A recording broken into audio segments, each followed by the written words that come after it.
специально отвели место для того, чтобы люди там могли смотреть, как происходит у нас судебное заседание.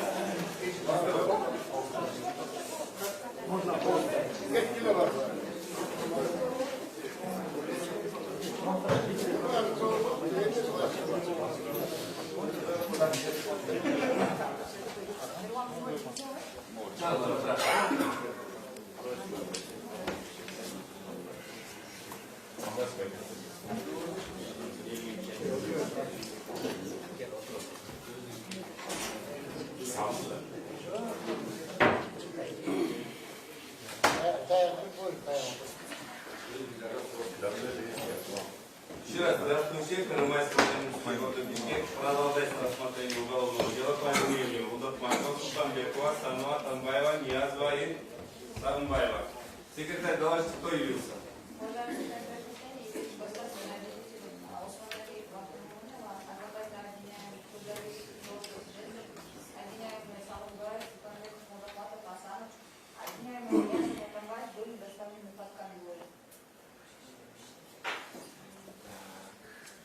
Те адвокаты отсутствуют. Адвокат Султанбекова и Асанова, Бекова не явилась, не сообщила, была защищена на Так, сейчас мнение обвиняемых о начале рассмотрения в отсутствии ваших адвокатов. Я вот только что позвонил нашему адвокату, она сказала, что ее не известили о сегодняшнем мероприятии, но она вот как получила информацию, сказала, что сейчас прибудет. Сейчас будет? Да, Сказала, сколько? Я ей минут 20 еще назад звонил, она сказала, что едет, но ее не извещали. Так, хорошо. Обвиняемый Асанов, ваше мнение? Хорошо. Мнение сторон, представителей. Вообще, я считаю, необходимо тогда дождаться, оставить адвокатов, а уж по прибытии уже начать процесс. Хорошо. Адвокаты, обвиняемых, ваше мнение? Вообще, я за то, чтобы вообще отложили судебное заседание, потому что Алмашин себя чувствует не совсем хорошо. И принудительный привод, который вами был вынесен, он, считаю, незаконен, не обоснован, потому что не учтено состояние здоровья Алмара Шишевича. И ожидание или время провождения в суде сейчас в таком состоянии ему вредит. Поэтому я считаю, что отложить. Хорошо. Поддерживаю, коллеги. Ваше мнение? Если здоровье сейчас ссылается мой коллега, я его поддерживаю, во-первых. Во-вторых, я бы просил вас в будущем, когда будете заседания судебные назначать, пожалуйста, просьба не назначать больше 2 заседаний судебных.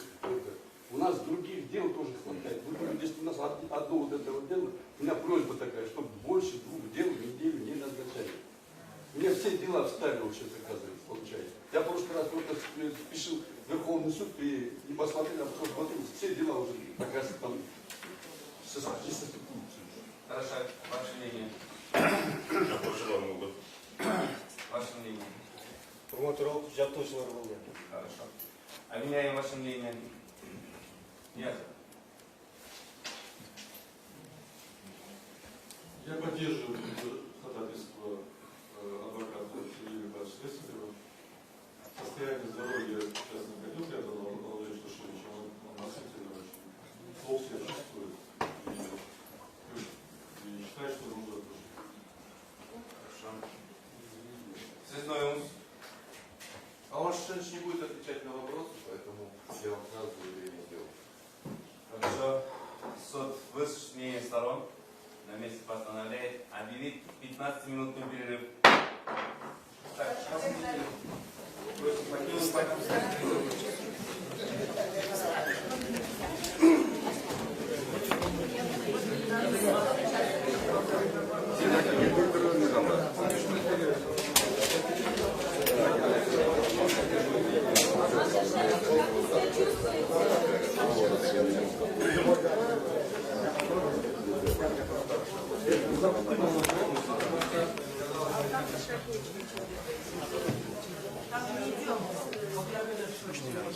А ваша Арсений, у вас по состоянию здоровья, как вы себя самочувствуете? Ну, после 23 марта А правда то, что последний засилие вас там из камеры насильно вытащили и привезли в прошлый раз на судебное заседание? я бы и коленку показал, неудобно, до сих пор не зажило. После этого состояние здоровья у вас ухудшилось? Это намного ощущается, да? А вам необходимо какое-то тюремное лечение? Ну, видите, когда меня хотят обследовать в тюрьме, это несерьезно. Это просто затянуть время, чтобы я, наверное, умер в тюрьме. А у меня задача не умирать в тюрьме. Такая ситуация. Видимо, Садыр Джапаров обиделся слишком, когда я ответил ему. Ну, мелковато это, мелковато. И эти дни пройдут, все от Бога. Но, конечно, хотелось бы, как говорится, жить. Но при этом не на коленях, конечно. Жить как человек. А ваш сын говорил о том, что вам, возможно, угрожают в колонии, угрожает вашей жизни что-то. Да нет, ко мне все относятся с уважением. Я думаю, вот эти издевательства, они наоборот, зная, что у меня проблемы с сердцем после коронавируса, я думаю, это, может быть, и на самом деле специально делается, чтобы инфаркт был или инсульт. Конечно, лучше бы инфаркт, а то инсульт это будешь лежать. Но вообще лучше всего надо выздороветь. И надо, конечно, бы это... Ну, мелковато это все. А с действующей властью у вас какие-то переговоры по вашему освобождению, что-то велось? Ну, видите ли, вы же знаете мой характер. Со мной надо по-честному. Все эти суды, на самом деле, цирк. Тем более я письменно каждый раз прошу, делайте суды без меня. И один суд вот по Батыкаеву, я не был там, ни в райсуде на оглашении приговора, ни в горсуде, ни в Верховном. Ну, делали бы точно так. Разве я против? Пусть пожизненно дадут. Но без меня не мучили бы. Все равно однажды я выйду. Куда я вырежу, если Бог даст. Или там, не знаю, по видео, что ли, проводили бы, чтобы я мог отойти, выпить лекарство. Потому что после 23-го, конечно, у меня как бы, ну, сами понимаете. До этого бывало, придут там человек 20 или сколько, обшмонают камеру, как говорится, но так, чтобы, ну, им самим стыдно, всем сотрудникам и так далее. Мой врач после 23-го, главврач больницы, боится заходить. Сегодня мне не дали даже сопровождение даже фельдшера, потому что боятся, что я где-нибудь умру по дороге и придется отвечать. Но у меня задача назло им не умирать. Хотя вы знаете, я когда-то, и кто меня думает, вот, запугать или что, я даже, помню, песню написал, мне не страшно умирать, можете послушать. Но надо жить. Потому что это время пройдет, надо выжить. Задача такая. А назло им это кому имеется в виду? Ну, назло всем врагам, что ли, скажем так. Или завистникам. На радость близким и друзьям. Надо выжить. Вот скажите, И всем вам желаю крепкого здоровья. а условия содержания у вас какие? Вот расскажите. Условия при Садыре Джапарове намного, скажу честно, лучше, чем при Софе. И издевательства. Ну, вы знаете, тюрьма есть тюрьма. Какие бы вам условия ни дали, поверьте мне, тюрьма есть тюрьма. И я вам желал бы все-таки ценить волю.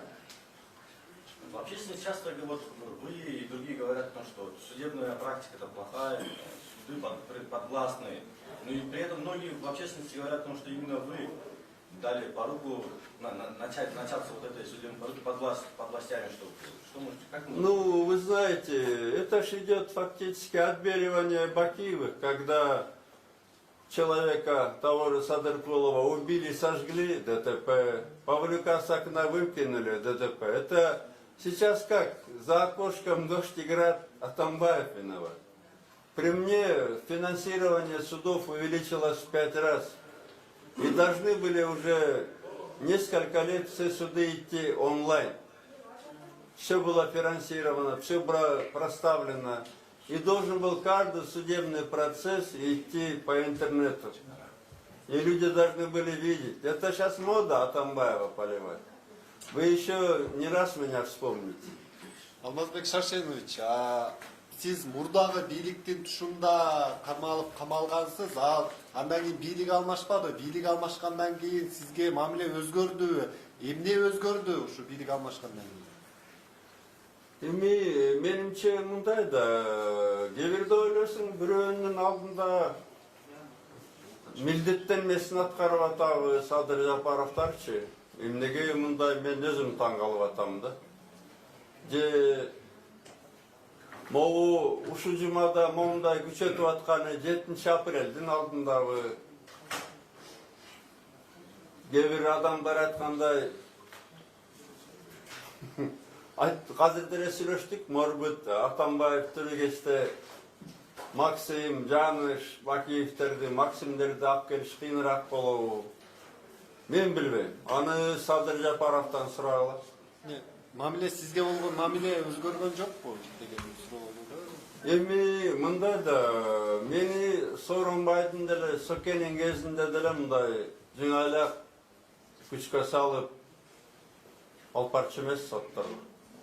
Еще ооруп атканымды билипчи, мындай болбой эле болчу эмес. Андан изощренный эле болчу нерселер. Эмне болуп кетти билбейм эми. Кудай акыл берсин деп атам бийликкечи. Кудай акыл берсин, эмне дейбиз? Өч алуу деп ойлобойсузбу? Муну сиздин тушуңузда Садыр Жапаров өзү да камалган эмес беле? Садыр Жапаров менин убагымда камалган, марттын аягында келип, бирок ошол жылы ноябрда кеткем да. Ал менин убагымда 6 ай отурса, мен 8 ай отурса, мен уже 16 ай 2 сөйлөп отурам. Билбейм, мындай мага ачык айтайын, майдараак көрүнүп атат да бардык нерсе. Майдараак көрүнүп, акыл берген ошол эле сокелерби билбейм ушул.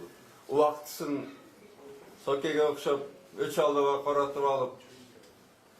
Мен мындай акылыма сыйбайт да. Сиз менен президент тарабынан же жоопкерчи депутаттар тарабынан сүйлөшүүлөр болуп атабы? Сизге кирип чыккандар болуп атабы? Депутаттар келип атат, кээ-бирөө рахмат баарына. Мындай саламдуу айткандар да көп. Эми билесиңер да, мага жолугуштагы опасно да. Мындай бир чаралар көрүп калышы мүмкүн да. Судья келип.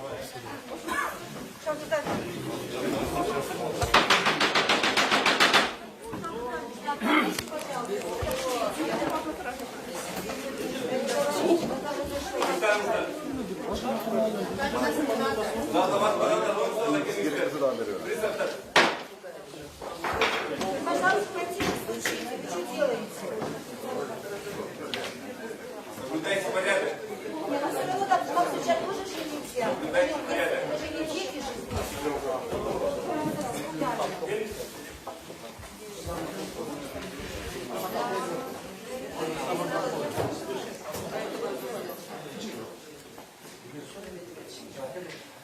Перерыв окончен. Продолжать рассмотрение уголовного дела. Секретарь, доложите, кто явился?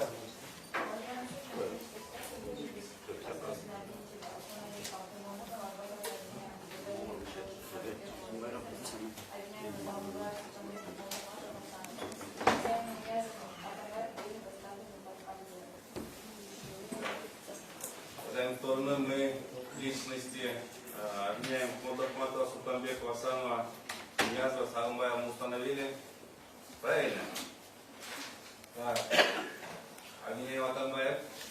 Уважаемый суд, я уже говорил, еще раз сделаю заявление, что Алмаз Шарш не будет отвечать на вопросы, поэтому личность его установлена, всем известна, материалом дела есть данные. Прошу ограничиться этим. Хорошо. Тогда суд зачитает анкетные данные обвиняемого. Атамбаев Алмазбек Шаршенович, 17 сентября 1956 года рождения, уроженец Белого Араша, Наламедюнского района Алтуйской области, трудовой сенат, образование высшее, проживал по содержанию по адресу Чуйской области, Наламедюнский район, село Койташ, улица Облезова, дом без номера. По анкетным данным к обвиняемому вопрос имеется? Не имеется. Не имеется. Хорошо. Обвиняемый, копию обвинительного акта получали? Материалом дела есть документы, поэтому я прошу это учесть. Материал дела. Лист дела 240.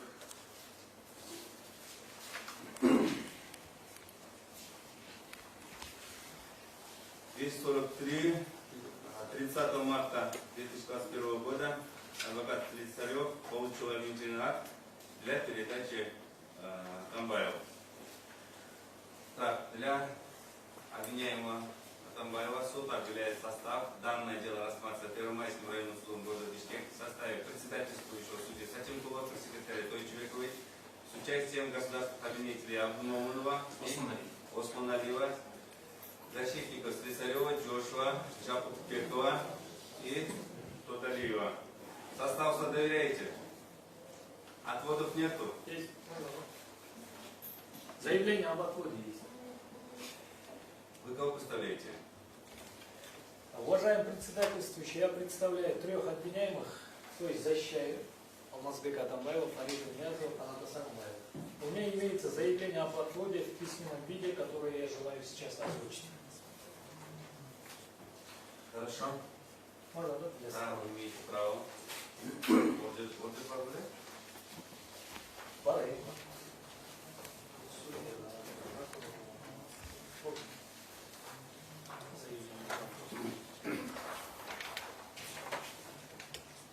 Можно, да?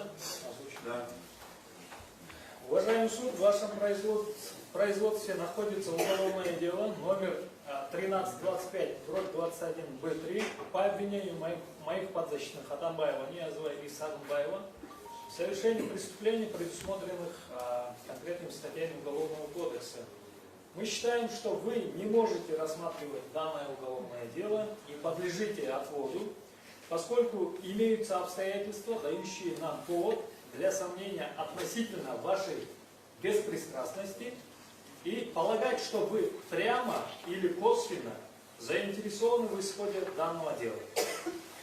Так, в обвинительном акте по этому уголовному делу говорится, что в результате массовых беспорядков, произошедших в ночь с 5 на 6 октября 2020 года, Танат Сармбаев и Фарид Ниязов незаконно освободились из учреждения номер 21 ГСИН при Министерстве юстиции. А Алмазбек Атамбаев незаконно освободился из СИЗО ГКНВК.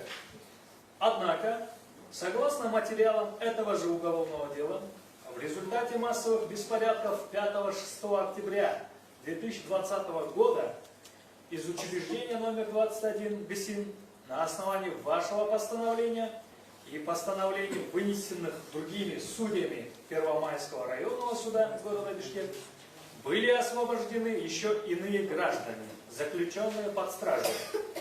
По версии органа досудебного производства, освобождение всех было незаконным. В связи с этим 12 октября 2020 года следователь межведомственной следственной группы, старший следователь ГСУ ГКНБ Шерипаев дал поручение, данное поручение имеется в томе 83, лист дела 12. Шерипаев дал поручение начальнику 2-го управления АКС ГКНБ, полковнику Досмамбетову, и в этом поручении говорится, что 6 октября 2020 года постановлениями судей Первомайского районного суда города Бишкек ряд граждан, уголовные дела в отношении которых рассматривались в Первомайском районном суде, были освобождены из следственных изоляторов. С учетом изложенного обеспечить явку в ГСУ ГКНБ ниже следующих судей. Судьи Сыдыкова Марата, судьи Эсенбаева, судьи Сатарбек Улу и судьи Сатенкулова Убайдулла. Все судьи явились в ГСУ ГКНБ и дали свои показания об обстоятельствах, при которых каждый из них выносил судебные акты об освобождении из СИЗО обвиняемых по различным уголовным делам, чьи дела находились в их производстве. Так, показания судьи Сыдыкова имеются в томе 83, лист дела 191-197. Показания судьи Эсенбаева имеется том 83, лист дела 37-40. Показания судьи Сатарбек Улу, том 83, лист дела 123-127. И также имеется заявление судьи Сатенкулова о том, что, то есть ваше заявление о том, что вы не можете быть допрошены по уголовному делу, находящемуся в вашем производстве. Это том 83, лист дела 207. Но, уважаемый суд, только вы из 4 судей, сославшись на нахождение дела в вашем производстве, отказались давать показания по поводу обстоятельств вынесения постановления от 6 октября 2020 года об освобождении из учреждения номер 21 ГСИН обвиняемого Сырвака Кенджебаева. Мы полагаем, что на самом деле вы тоже ходили на допрос в ГСУ ГКНБ. Мы полагаем. Только в результате договоренности между вами и следователями протокол вашего допроса, в котором были отражены сведения о вашей вине, в вынесении незаконного постановления, как и другие материалы следствия, например, это какие материалы? Материалы по прослушке в рамках этого уголовного дела 100 активистов были уничтожены взамен на рассмотрение этого дела по воле прокуроров и вынесения вами в будущем угодного стороне обвинения судебного акта. Таким образом, по нашему мнению, вы подлежите отводу, поскольку, являясь непосредственным участником массовых беспорядков 5-6 октября 2020 года, вам удалось избежать участи оказаться в числе потенциальных фигурантов данного дела. Уважаемый суд, независимо от обоснованности или необоснованности наших предположений касательно вашего соучастия в массовых беспорядках 5-6 октября 2020 года и возможной договоренности между вами и прокурорами относительно вынесения в будущем угодного им приговора, иного судебного акта, мы просим вас принять заявленный отвод и сделать это ради исключения с нашей стороны и со стороны кыргызского общества любых сомнений в объективности, законности и справедливости судебного акта по этому делу. Просим принять заявление об отводе, поскольку большие к вам сомнения. И сомнения подтверждаются, наши предположения подтверждаются материалами не какого-то там постороннего дела, этого же уголовного дела. То есть, по версии следствия, вы освободили тех людей в результате массовых беспорядков, и в этих массовых беспорядках обвиняют этих же лиц, которые здесь сидят. И как вы будете рассматривать дело, в рамках которого вы были сами причастны к их освобождению? Спасибо. Адвокат, пожалуйста. Да. Еще раз для уточнения. Мой протокол допроса, материал дела имеется? Вот очень хороший вопрос, благодарю. Вызвали, еще раз повторюсь, вызвали 4 судей. Все 3 судей приходят, дают показания.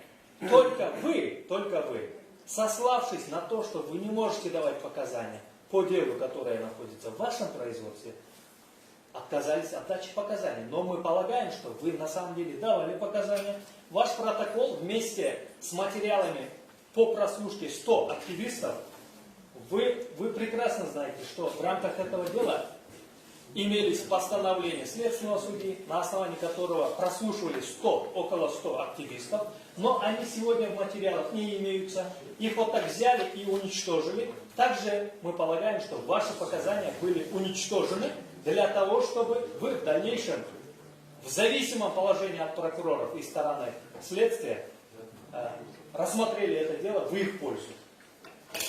Вот.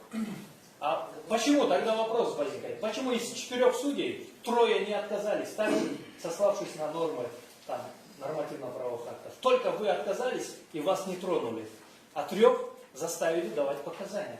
И они добровольно пришли, дали показания. Только вы какой-то обособленный получились в этом деле. И мы полагаем на вашу договоренность, что вас не тронут, и вы не дадите показания, только вы вынесете по октябрьским событиям угодное им судебное решение. Вот так. Так, я еще не закончил, адвокат. Заявление, копия заявления, мое заявление о том, что я отказывался от дачи показаний. Я, по-моему, ссылался на Конституцию Кыргызской Республики, статью 12 Закона о статусе судей и статью 58 Уголовно-процессуального кодекса Кыргызской Республики, который запрещает требовать отчета о любом деле, производство которого находится, да? Правильно? Датируется какой датой? Ваше заявление? Да. —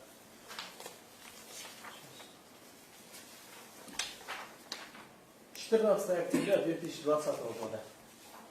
14 октября. Вопрос, знал ли я об этом, что дело ко мне поступит? Вы не знали, но вам сообщили, сказали в кабинете следователя: давай, мы в будущем тебе направим дело, а вы рассмотрите в нашу пользу. Поэтому сейчас вас не тронем. Вы сказали, наверное. А остальных тронули? Все 3 дали показания. Вот протоколы допроса свидетеля. Ну, в качестве свидетеля идет Сатарбекулу Мирбек, судья, Айсенбаев Адулбек, судья, и судья Сыдыков Марат. Почему они более опытные, Сыдыков и Айсенбаев, я считаю, более опытные, чем вы. Они тоже знают нормы Конституции, но тем не менее они пошли, покорно дали показания свои, подчиняясь требованию следователя. Но вы почему-то ссылаетесь на нормы Конституции и так далее, и вас освобождают от обязанности давать показания. Мы прекрасно знаем судебную практику, мы прекрасно знаем практику следственных органов. Они, даже экс-президента, несмотря на то, что в Уголовно-процессуальном кодексе была норма, что нельзя даже задерживать президента, прекратившего свою деятельность, они его задержали и допросили, и очные ставки проводили, от которых он, конечно, отказался. И вот он сидит, экс-президент Алмазбек Шаршенович. Несмотря на то, что нормы Конституции, нормы Уголовно-процессуального кодекса защищали его и обеспечивали его иммунитетом, несмотря они на это нарушили всякий иммунитет, допросили, возбудили в его отношении дело, и он предстал перед судом. А почему вам вот такая неприкосновенность, такое привилегия было предоставлено, мы полагаем только из-за договоренности, что в будущем вы рассмотрите это дело в их пользу, а вас не тронут. К вам очень весомые сомнения к вашей беспристрастности и зависимости или независимости. Доказательства, подтверждающие вышесказанные высказывания, имеются? Имеются вот материалы уголовного дела, которые перед вами лежат, 83-й том. Да вот, я взял уже. Хорошо. Тогда суд выслушивает мнение сторон, адвоката. По защите. Я хотел бы дополнить выступление моего коллеги и напомнить, что по данному уголовному делу вы, уважаемый председательствующий, подтвердили пребывание Алмаза Шишеновича Атамбаева под стражей. То есть это решение по заключению под стражу было принято, несмотря на то, что по другому делу Алмаз Шишенович уже находился под стражей. В соответствии с постановлением Верховного суда или Пленума Верховного суда такое невозможно в нашем судопроизводстве. Однако по делу Октябрьским событиям это заключение под стражу было вынесено и до сих пор не отменено. Или Это уже говорит о том, что есть нарушение закона и есть сомнения в беспристрастности председательствующего в суде. Второй момент. Вы вынесли постановление о принудительном приводе, и сегодня Алмаза Шершеновича по этому постановлению доставили в суд. Как я уже говорил, он находится не в том состоянии, в котором может пребывать в судебном заседании. Есть заключение судебно-медицинской экспертизы, по которому у Алмаза Шершеновича установлены определенные заболевания, которые препятствуют его участию в судебных процессах. Как в этом заключении прописано, что это может обострить заболевание и привести к определенным нежелательным последствиям. Есть и было соответствующее заключение начальника главного врача ИК-47 Алиева о том, что экс-президент Алмаз Шершенович Атамбаев не может участвовать ввиду заболеваний в судебных мероприятиях. Несмотря на это, вами было вынесено постановление о принудительном приводе. Это постановление также является основанием считать, что у председательствующего есть или нет беспристрастности. Поэтому я поддерживаю заявление об отводе и считаю правильным принять это заявление и отвести себя из этого дела. Благодарю. Спасибо. Адвокат Баталиев. Уважаемый председательствующий, я полностью поддерживаю моих коллег, и я тоже сомневаюсь в вашей беспристрастности, особенно с учетом того, что 5 месяцев у нас не было процесса, а тут вы вдруг взяли и на целую неделю, на целые 2 недели поставили эти процессы. У меня такое ощущение, как будто вам поставили задачу, что в ближайшие дни столько. Поэтому я тоже поддерживаю полностью своих коллег. Спасибо. Адвокат, ваше мнение. Хорошо. Тогда слово предоставляется обвиняемым. Уважаемый суд, я вот хотел бы сказать, что я тоже очень удивлен заявлением адвоката Замира Джошева. Это, на мой взгляд, поразительно, что только 4 судьи, значит, давали постановление о освобождении некоторых политзаключенных с 5 по 6 октября. Все 4 были вызваны на допросы, но только вы отказались давать показания. Я вот очень удивился, что это 14 октября произошло. Я эту дату очень хорошо знаю. Почему? Потому что 14 октября я сам был освобожден из тюрьмы 14 октября и встречался с главой нашего государства Садыром Джапаровым.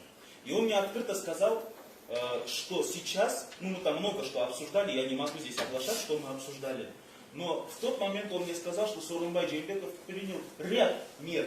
Да? Сооронбай Джеймбеков, значит, он уволил ряд людей, наоборот, назначил 14 октября ряд людей на важные государственные политические посты. Кроме этого, 14 октября он ликвидировал АКС ГКНБ. Кроме этого, 14 октября мне, кстати, 2 годами ранее я подавал заявление в Генеральную прокуратуру Кыргызской Республики о том, что Асылбека Джеймбекова необходимо привлечь к уголовной ответственности. Именно 14 октября мне пишут ответ из Генпрокуратуры о том, что отказывают мне в возбуждении уголовного дела на Асылбека Джеймбекова. То есть в этот день бывшая власть в лице свергнутого президента полностью готовилась к отходу. На следующий день он подал в отставку. То есть на следующий день в обед он заявил о том, что уходит в отставку. Все меры, которые он принимал, принимались 14 октября. И в дальнейшем глава нашего государства лично ликвидировал все его решения 14 октября, политические решения. Это какие решения? Это по ликвидации АКС ГКНБ, его постановление отменено. Было сказано, что это незаконно сделано. Его постановление о награждении некоторых людей отменено. Его постановление о том, о назначении там его руководителя аппарата президента, он назначил там госкадровой службы, помните, да? Все эти назначения были отменены, то есть 14 октября все, что происходило, было все отменено.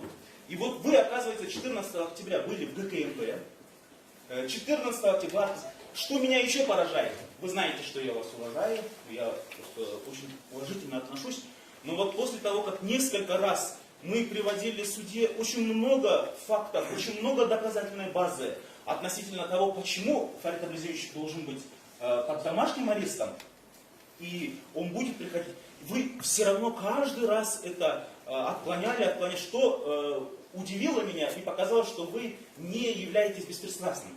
И вчера буквально я тоже вот смотрел в интернете и удивился. Вы, оказывается, никогда не были судьей до Джейнбекова Сооронбай Шариповича. То есть вы работаете судьей совсем недавно, вы были назначены судьей именно Сооронбаем Шариповичем Джейнбековым. Значит, вы с ним проходили собеседование, вы лично с ним встречались. До этого никогда вы не были судьей. Он вас назначил судьей в Иссыкульскую область. И там не вот этот вот ваш срок, я понимаю, что судья должен как-то сколько-то лет там проработать. Почему-то быстро вас сюда ротировали, в Первомайский районный суд. И вот вы сейчас проводите дело. При этом, уважаемый суд, прошу учесть, в протоколах моего задержания, когда меня задерживали 10 октября, где требовали меня подписать, я везде ставил только 3 слова. Позор Джейнбекову Матраимову. Я не писал ни Тимирлан Султанбеков, ни свою подпись не ставил. Я писал 3 слова. Позор Джейнбекову Матраимову. Все. И я считаю, что это дело полностью политически мотивированное, создано свергнутым, коррумпированным режимом. Я подтверждаю, я только повторяю слова президента Сардара Джапарова, что это бандитский, коррумпированный режим. И он, этот режим, понимая свою обреченность 14 октября, очень много таких важных, на мой взгляд, вот, положений, которые никак невозможно опровергнуть. С учетом вот этих мер и с учетом того, что это у нас даже процесс не начался, да, новому судье это никак не помешает. А конфликт, поэтому, чтобы там ознакомиться дополнительно и так далее, потому что мы ни с чем еще не начали ознакомливаться. И поэтому, мне кажется, никаких этих нет. Но конфликт интересов, он уже явно очевиден, на мой взгляд. Спасибо большое.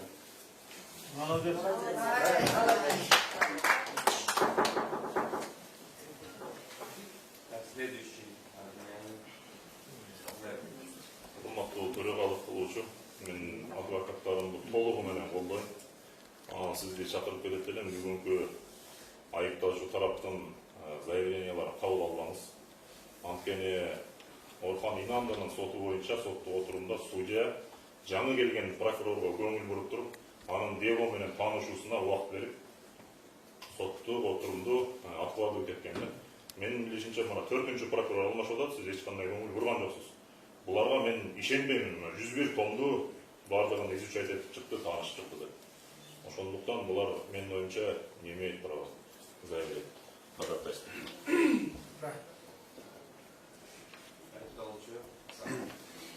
Мен толугу менен жактоочуну колдойм, баардык жактоочуларды. Ошондуктан урматтуу сиздин төрагалық кылуучу, баардыгы мыйзам негизинде болуш керек. Сөзсүз күндөр өтөт, баардыгы мыйзам негизинде жоопкерге туруу керек.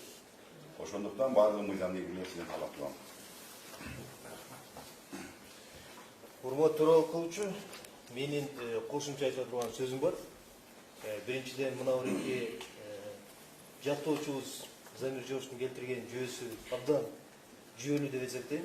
12 октябрдан, 11 октябрдан 14 октябрга чейин Кыргызстан тарыхында бурулгус чоң нерселер чечилген. Бул биринчиден. 11 октябрда мени жеке сот процесс башталсын, мен бардыгын айтып берем. Менден жакшы билген адам жок. Себеби мен бардыгы менен кезип тургам. 11 октябрда Садыр Жапаров менен, Сооронбай Жээнбеков менен бардыгы менен кезиптирүү болгон. 14 октябрда эмнегедир Сооронбай Жээнбеков арыз жазып атат отставкасы боюнча. 12-ден 13 октябрга чейин ал кишиге Текебаев, Кулов жана башка үлкөн саясатчылар кирип атат. Ушул чечим сиздин колуңуз менен мына Замир Жошов көрсөткөндөй 12-ден 12 октябрга чейин болуп атат. Октябрь окуясы боюнча баш алмандыкты уюштуруу деп сиздин колуңуз менен чыккан адамдар боюнча сиз да жооп беришиңиз керек да, кайсы бир деңгээлде.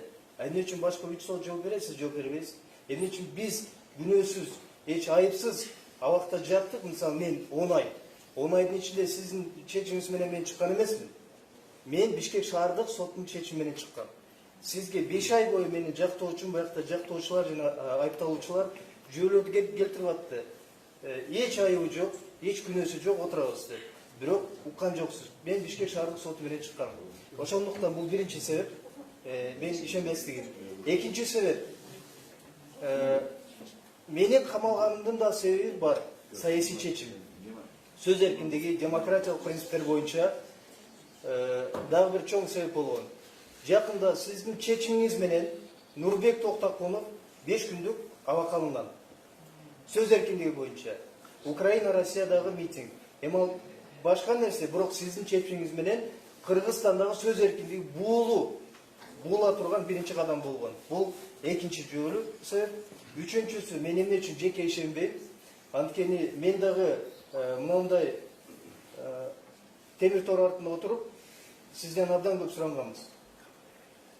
Үй бүлөлүк жагдайды түшүндүрүп бергенбиз, башка жагдай түшүндүрүп бергенбиз. Бир нерсени эске алган эмессиз. Алдыңызда турган 105 том. 105 том. 105 томду мен ушу тордун артында турганда да кагаз менен көргөзүп айттым эле. 105 томдон мага карата эч нерсе жок. Мына мен дагы бир жолу айтам, эч нерсе жок. Опунбаевдин болгон бир жанагы жардамчысынын көрсөтмөсү бар. Молдокматов деген кирген экендиги. Анан якобы 5 октябрь кечинде, 6 октябрь карата Молдокматов ГКМБнын ичинде Атамбаев менен тиги Садыр Жапаров бошотсун деп кирип келген дейт. Ал сүрөт 6 октябрда чыккан.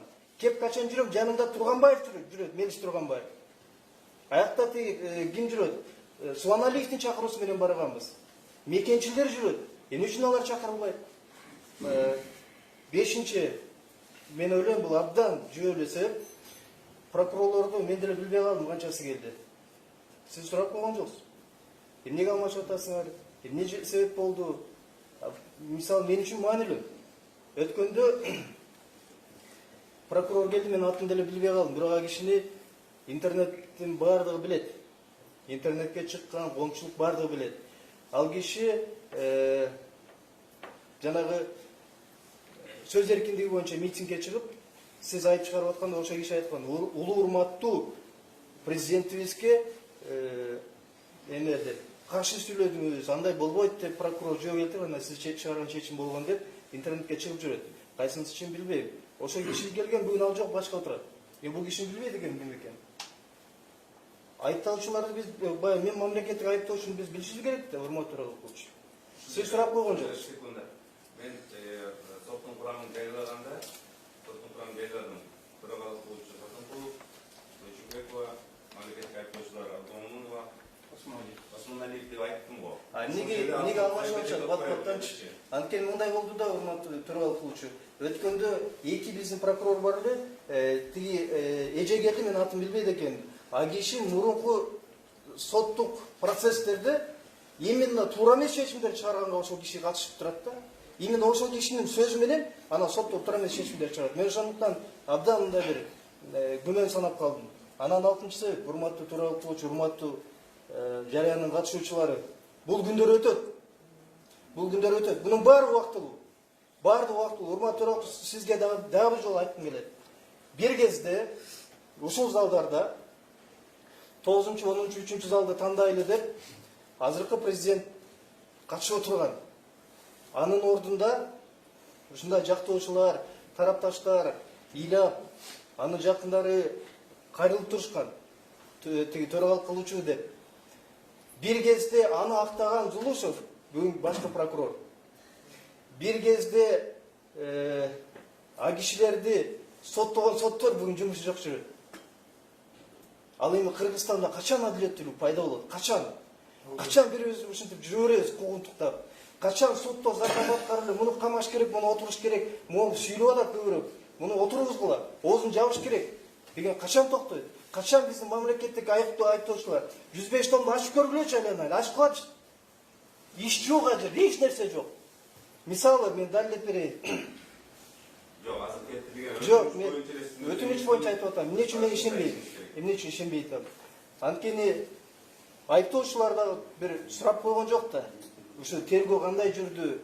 Анан ушулардын составын сиз сурап койбойсуз. Мисалы, по 5 октября саат 8:30 Курсан Асанов, Темирлан Султанбек, Молдокматов кезигип, Молдокматов аянтта сүйлөгөн, элде ишт бар агуйду басып алган дейт. Bir жерден көргөзсөңөрчү Молдокматов агуйду басып алганын. Жок, таппайсыңар, бул жумук. Жоктандай. Saat 8:40, 8:30'da video турат, мына материалда турат. Ошол жерден граната жарылып, площадьтан. Эң биринчи качкан Сыймык Жапкеевтер болгон. Канал Кухана генерал. Каякта жүрөт? Эмнеге аны камабайт? Эң биринчи качкан ошо болгон. Эң биринчи провокация кылган ошо болгон. Анан эмне үчүн ушул иштерди, мына могу жаткан иштерди бир карап бир туура чечим чыкпайт. Эмне үчүн бийликке каршы сүйлөгөнүн баары эле кууntала берет да. Мен ошон үчүн мамлекет айыптоочуларга да ишенбейм. Урматтуу окуучу, ушу. Рахмат. Туура.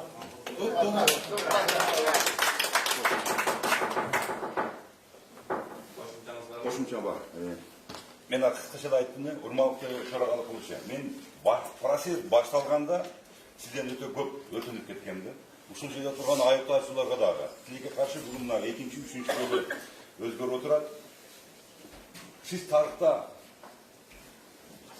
каласыздар, эгерде ушул улуун деланы артка кайтарсаңыз деп биз акталышыбызды каалабайбыз.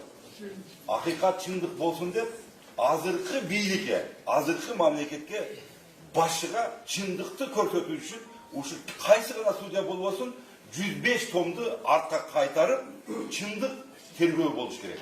Ошондо акыйкаттык келип чыгат. Себеп дегенде эмне үчүн 3-4 адамды камоо менен Кыргызстандын тагдыры чечилбейт. Биз дайыма, мен өзүмдү айта турган болсом, 30 жыл, 35 жыл Кыргызстанда бир гана максатым болгон. Кайсы гана мамлекет башчысы болбосун, Кыргызстанда тынчтык, туруктуулук болсун деп. Эл менен бирге болууну чечкенмин. Азыр дагы ошондон эч качан тайбайм. Сизден мен көптөн көп суранып кетем. Сиз эгерде каласызбы же башка өткөзүп бергенде дагы бул уголовный дело, кылмыш делону ачык көрсөңүз, ойдан чыгарып токулган жомокта. Бул жерде кимдер отуруш керек? Кашкар, Опунбаев, Салиев, башкалар отуруш керек да? Кашан? Алар эмне кылып жүрөт? Мына Койташ окуясы боюнча, урматтуу төрагалық кылуучу. Койташ окуясы боюнча менин үстүмдө 31 том толду. Бүгүнкү күндө кана Кашкар? Жок, таба албай атат.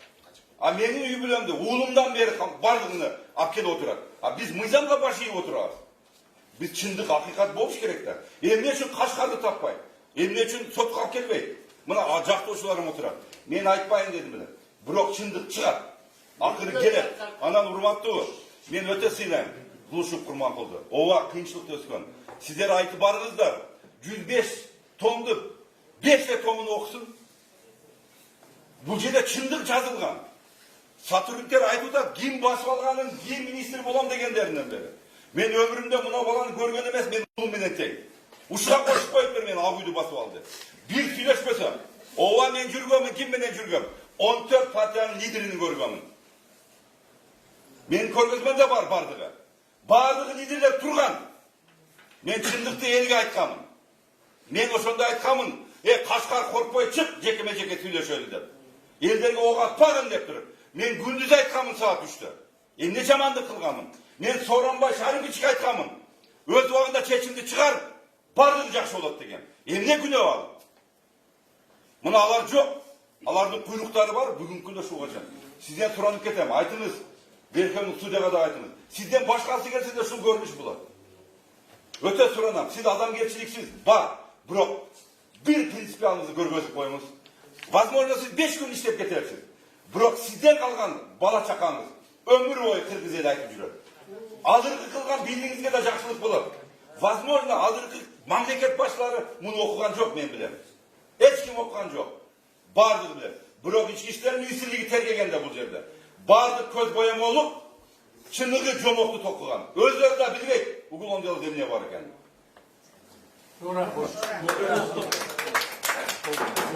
Урматтуу окуучу, кошумча иретинде мына мен жактоочум отурат. ГСУ МВД боюнча арыз берип атат. ГСУ МВД ишти тергеп, түнү менен жатканда 5 октябрда мен майда суракка алынганда мен айткам тергөөчүгө мени камайсыңар, эртерээк убакыт албай камагыла дегенде мына жактоочунун көзүнчө айткан. Улам эшикке кирип чыгып, жогору жактан тапшырма берилип атат. Кечирип коюңуз Жеңиш мырза деген. Бу жерде отурган мамлекеттик айыптоочулар айткан. Кечирип коюңуз Жеңиш мырза. Жогору жактан тапшырма келип атат. Туура түшүнүңүз деген сөздөр болгон. Анын баарын сиз билесиз. Ошон үчүн тарыхый нерсе кылып коюш керек эле да. Башында 105 томду алганда эле колуңузга мен карабайм деп койсоңуз жарашмат. Азыр да кечирмес. Эмнеге анткени могу 105 томдун ичинде тирүү адамдардын тагдыры турат. Эч күнөөсү жок. Тескерисинче, азыркы бийликтин келгенине кол кабышып жардам берген, түрмөдөн айрымдарын чыгарган жана мамлекетте мыйзамдуулук болсун деп чыккандар. Бүгүн эмне үчүн айыпталып отурабыз? Ушул эле иштин ичинде жүргөндөр жок. Мен дагы бир нерсени баса билдип айткым келет. Абдан маанилүү. Мейли бизди камап салгыла. Мен башкаруу чарамыз үй камагында эртең деле кайра киргизип коюшу мүмкүн сотту. Любой күнү. Бирок бир чындык бар. 105 томдун ичинде 20 октябрда 5 октябрда өлгөн Үмүт деген баланын өлүмү боюнча иш жок. Иш жок. Жок, мен дагы бир жолу кайталагым келет да, ал иш жок. Бул абдан маанилүү, урматтуу окуучу.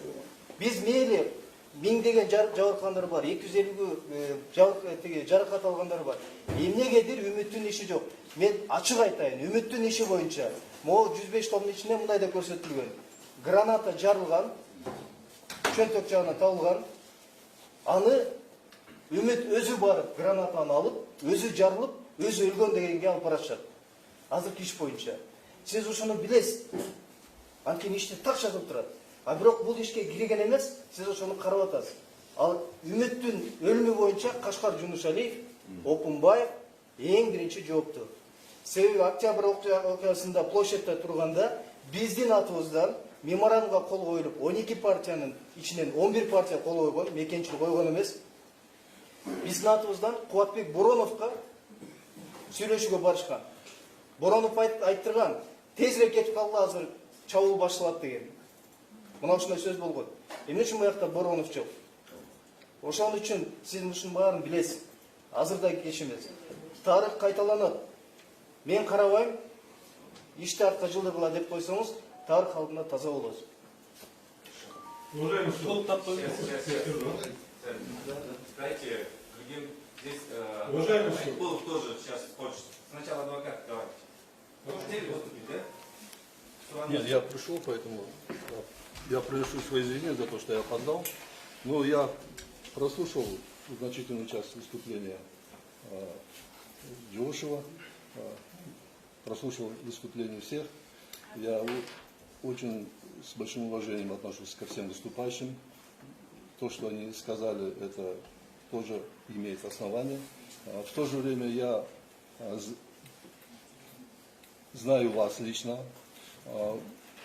Я считаю, что вы очень профессиональный специалист и в данном случае судья. Лично у меня нет сомнений в том, что вы будете объективно все рассматривать. И здесь вот как решить вот это заявление об отводе. Я понимаю, что положение у вас очень тяжелое. Потому что вас могут обвинить в том, если вы, например, поддержите, удовлетворите заявление об отводе, то это вас могут обвинить в том, что вы, так сказать, от отправления правосудия как бы ушли. Это тоже я понимаю. Потому что все обвинения, которые сейчас высказали в отношении вас, они тоже тяжелые. Но как надо этот вопрос решить? Я считаю, что здесь надо подходить именно таким образом, что очень важно, как воспринимает решение суда, значит, общественность. Не только подсудимые, но и вся общественность. Это очень дело очень резонансное. На скамье подсудимых сидят очень известные люди. Поэтому здесь очень важно принять правильное решение. Решение, которое должно быть понятно и принято всеми. В данном случае, учитывая, что имеются какие-то вот, ну, волей случая так получилось, что ваших коллег приглашали на это, их допросили, вас не допросили и так далее.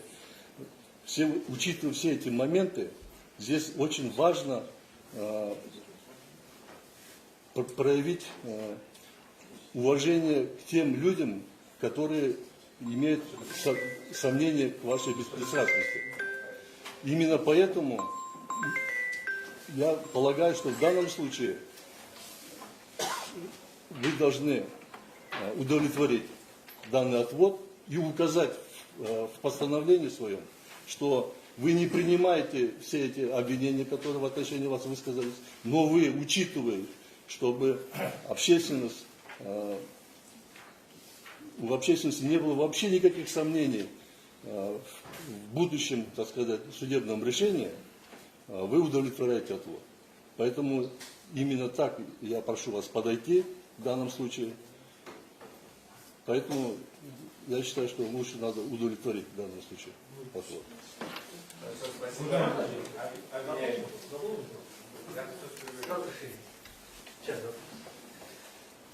Уважаемый председательствующий, вот я сейчас подумал над вашим вопросом, почему вы считаете, что я вот, что протокол моего допроса был уничтожен.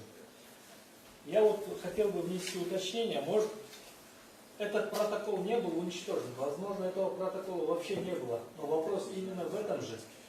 Вы говорите, что я писал заявление 14 октября 2020 года, что по делу, которое находится в моем производстве, в рамках которого, по которому я освободил обвиняемого из-под стражи Сырлата Атылдаева, я не могу быть допрошен. Вы вот так пишете. Думаете, остальных 3 судей допросили по другим делам? Нет. Вот Сыдыков Марат Рамбекович, его допрашивают по делу, которое находилось в его производстве. Он вот при допросе он говорит, под моим председательством рассматривается уголовное дело по обвинению вот этих лиц.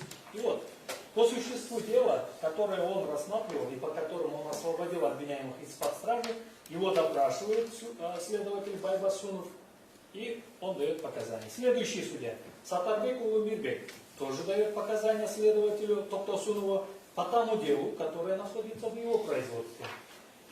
Эсебаев Адылбек судья тоже дает показания по тому делу, которое находится в его производстве. Все 3 судей дали показания 14 октября следователям. И все следователи знали, что допрашивают судей по делам, которые находятся в их производстве. Только к вам какое-то было привилегированное отношение, особое, и вас только на основании заявления освобождают от обязанности давать показания. При этом, уважаемый судья, я хотел бы особо обратить ваше внимание и ваше, и всех участвующих на то, что кому вы пишете заявление? Кому? Руководителю межследственной группы, начальнику управления по расследованию особо важных дел СС МВД подполковнику Джумабаеву Азамату Аскаровичу. Теперь, вот это вы 14 октября пишете Джумабаеву Азамату Аскаровичу. Он кто такой? Он, вот, том 2 этого же дела, лист дела 2, постановление о поручении досудебного производства по уголовному делу межведомственной следственной группе.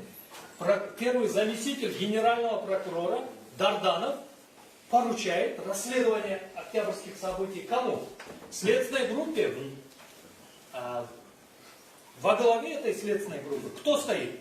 Начальник управления по расследованию особо важных дел Следственной службы МВД, подполковник милиции Джумабаев Азамат Аскарович. То есть вы написали это заявление тому лицу, которое стояло во главе расследования этого дела. Значит, мое предположение подтверждается.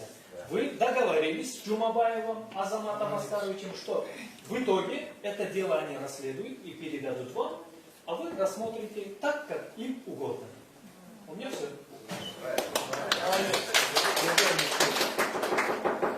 Я по существу заявил об отводе.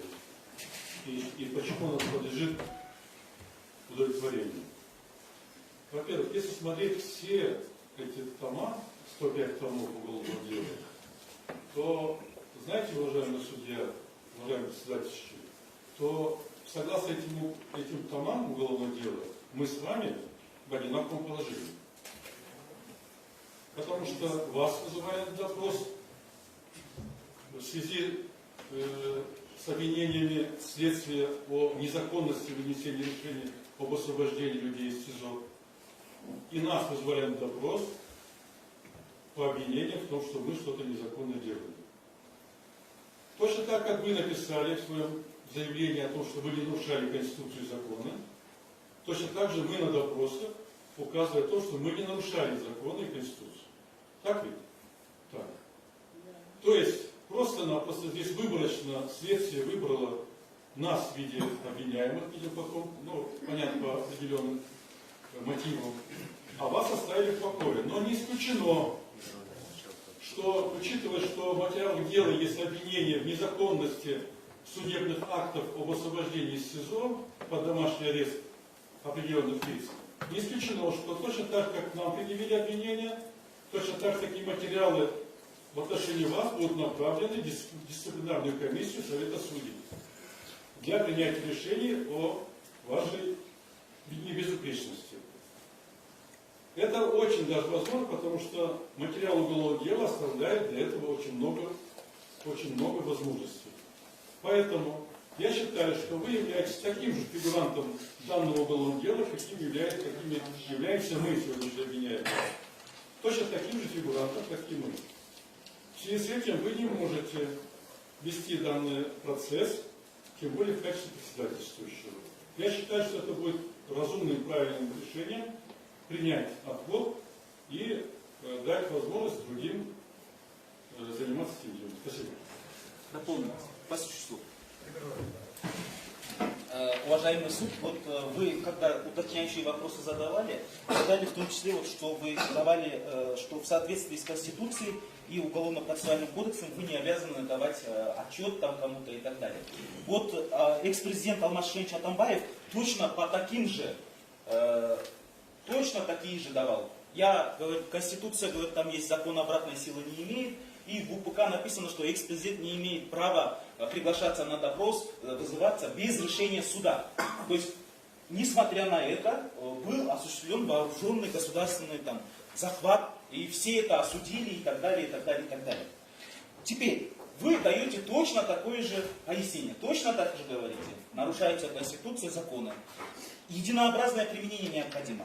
А вот, во-вторых, мы уже начинаем судебное заседание в отсутствии одного из подсудимых.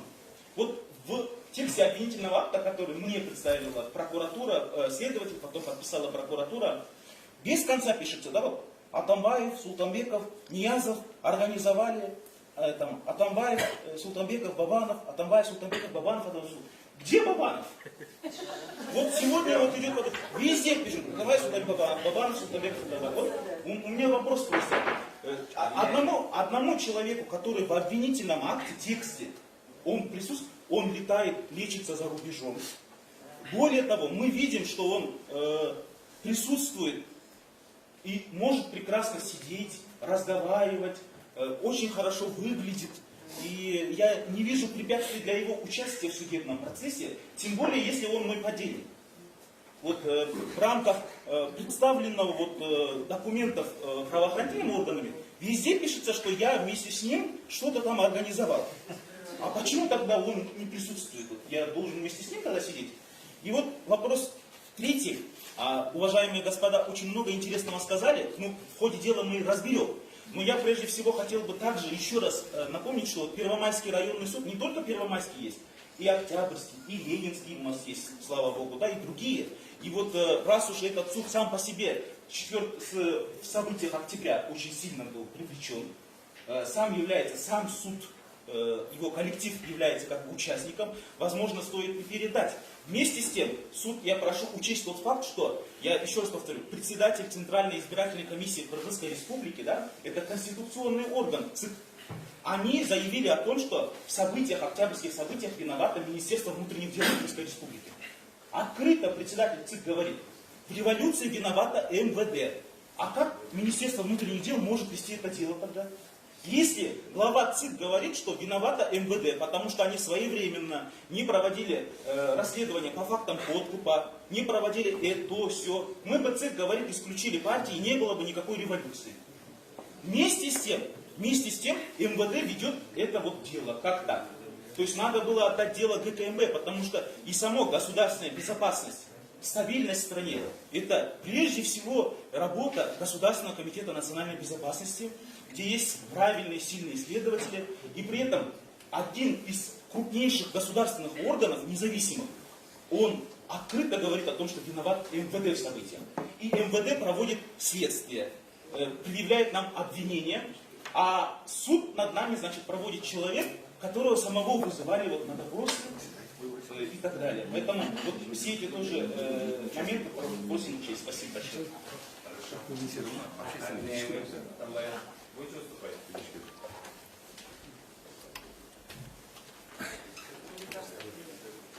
Ну, как я уже говорил,